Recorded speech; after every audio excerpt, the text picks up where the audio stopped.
Oh, hey there. I'd like to talk a little today about love and kindness.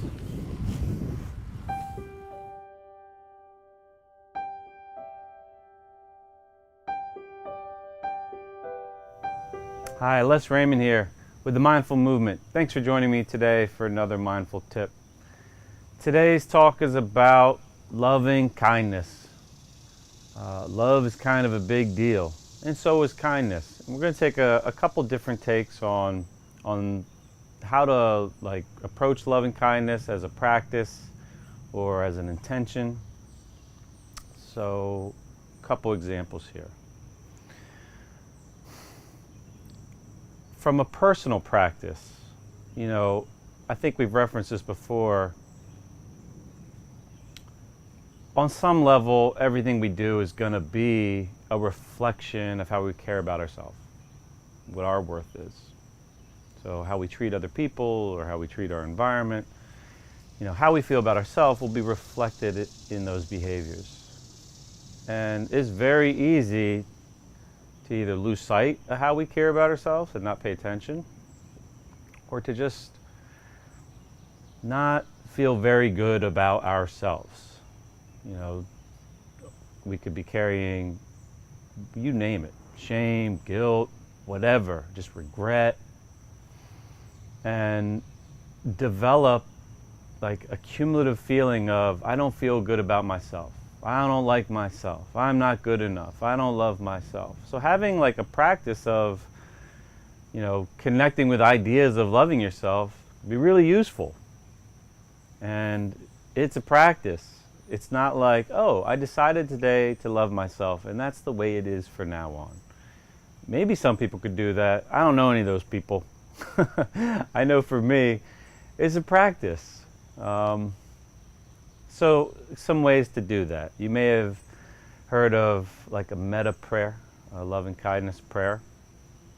So as a daily practice or a regular practice,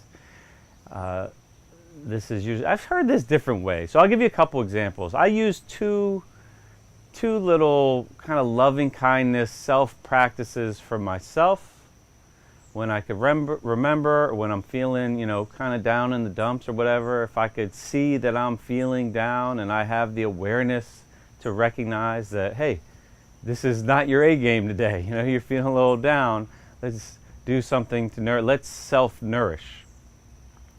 I'll give you like a short, abridged version and a slightly longer version that I use. So one is, I think this is the first way I really learned it.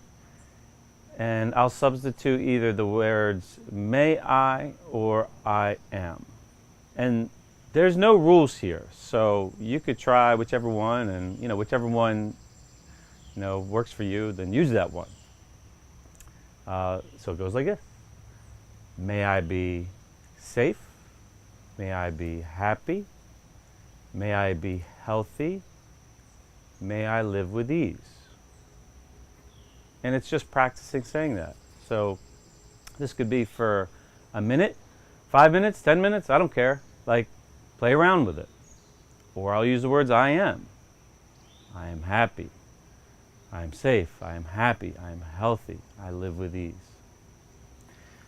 The longer one I use sometimes is more of, has like an angle of healing for me, which I just practice healing. I dig the idea of healing, and I have practices in my life that, just nourish that concept of ongoing healing. I think we're all in constant healing from something, whether it be physical or mental or emotional, or just healing from like the day's stress or the yesterday's stress. So with that, I use a few more words, nothing real advanced here. I am safe and secure. I am happy and healthy. I am calm and confident in my abilities to heal. Or I am calm and confident in my ability to heal my body from ... Fill in the blank. And you repeat it for a few minutes. And you'll feel better. Guarantee. If you practice this and it doesn't work, you let us know. We'll help you. But my guess, if you practice, you'll notice something good happen from within. You'll create from within. Remember, we are our own healer. We just have to practice. So that's one take. The idea of using loving kindness as a self-practice to better ourselves from a general well-being perspective, when I say better. If you practice that for 5 minutes, you will feel generally better than before the 5 minutes started. I promise you. The second take on this would be more as a tool to change your mood. I think we've all probably experienced at some point in our life that when we give something to somebody, it feels good. It could be a person, it could be a pet. If you give your pet, you give your dog a bone, it feels good, the act of giving. So if you think of somebody in your life, or maybe even a stranger that you know might be suffering, or like a group of people, it could be another country, or somebody you want to connect with, or somebody that you've suffered with. Maybe there's someone that you have a peppered past with, like a history of a toxic relationship, a family member or whatever. And ultimately you want what's best. You want to go from A to B and you don't know how to go there, but you know that you're suffering in the knowing that, that it's not healthy, that there's not good communication. Or if you just know someone else is sick and not feeling well and you want to give something to them. Or they're struggling, they're suffering in their own way, or the world is, and you want to make an offering. Then you could use this prayer as a tool to help them. One, to maybe change the collective energy of the universe by adding these positive thoughts to it.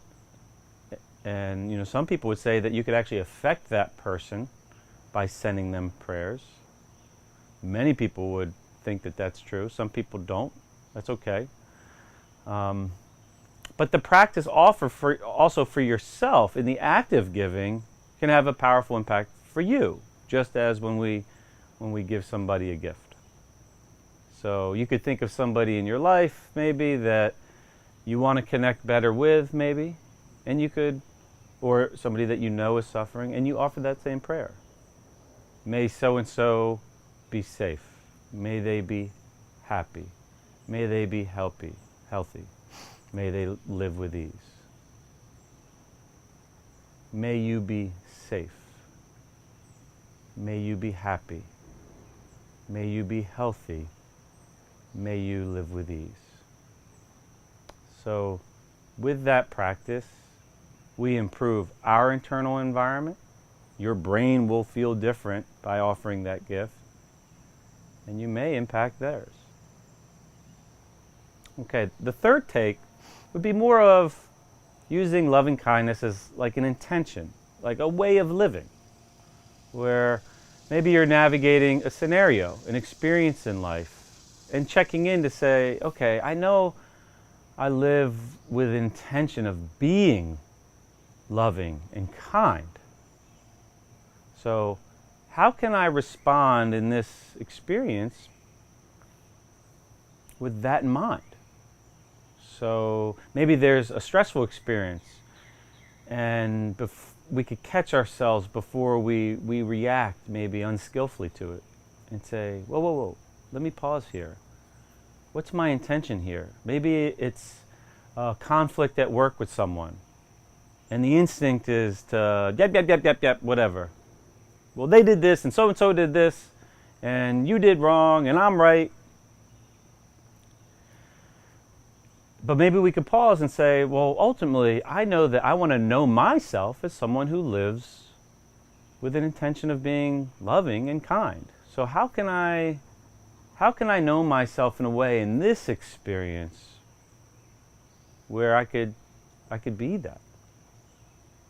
How could I respond in this experience with this approach of being loving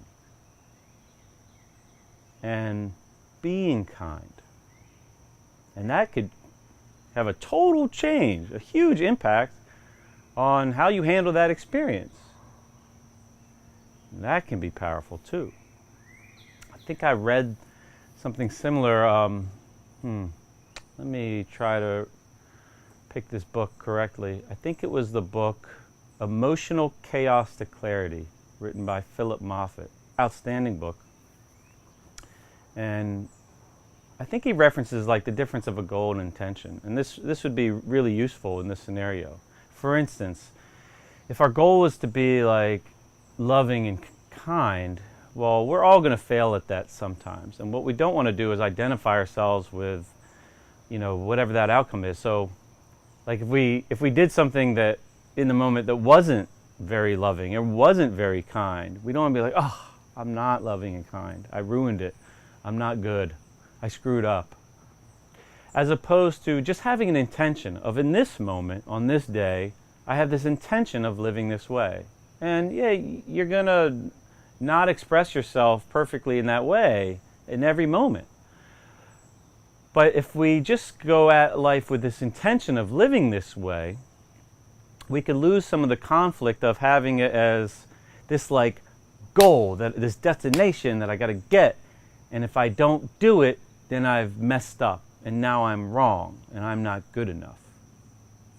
And there's kind of a fine line there. Maybe I hope you could see that. But this is a great topic to like connect with that idea of, yeah, I want to be known. I want to know myself in the world as someone who is loving and kind. I want to be known as that. So I intend on living my life that way. So as I go through my day, I could connect with that idea of, oh, there's a decision coming up. Let me check in and remember that I want to know myself as a loving and kind person. So how do I make this decision based on that value, that intention? So there's like 3 ways that you could use loving kindness to just integrate it into your life, into your being. I hope you found this useful today. I hope you have a loving and kind day. I hope you enjoyed. Stay tuned for more videos and be well. Thanks.